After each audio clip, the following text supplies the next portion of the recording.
AP Telangana మధ్య కృష్ణా జల వివాదం ఎడదెగకుండా సాగుతోంది. ఇవాల్టి చర్చలు కూడా విఫలమయ్యాయి. ఎవరికి వారు మీ నీళ్లు మాకు ఒక్క చుక్క వద్దంటే ఒక్క చుక్క వద్దంటున్నారు.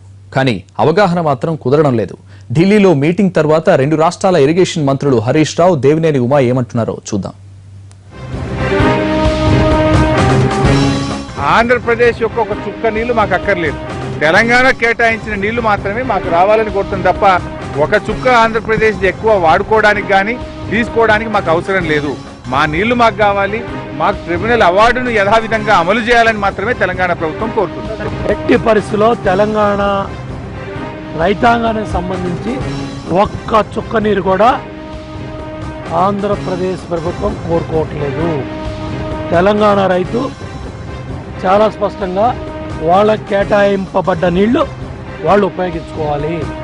బచావ్ ట్రిబ్యునల్లో ఏదైతే చెప్పారో ఇవాళ 45 టీఎంసీలు అంటున్నారు మొదటి రోజు, రెండో రోజు 90 టీఎంసీలు అంటున్నారు. అంటే మొండి తొండి ఎలా ఉంటుందంటే మొండి వాదనేమో 45 టీఎంసీలు అన్నారు, తొండి వాదనేమో 90 టీఎంసీలు అన్నారు.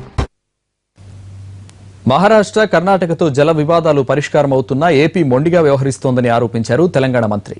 అయితే తెలంగాణలోని 3 జిల్లాలతో సహా ఏపీని ఎడారి చేసే ప్రాజెక్టులు కడుతున్న కర్ణాటక, మహారాష్ట్రలను పొగుడుతూ సహకరిస్తామన్న తమను తిట్టడం ఏం న్యాయమని ప్రశ్నించారు ఏపీ మంత్రి దేవినేని.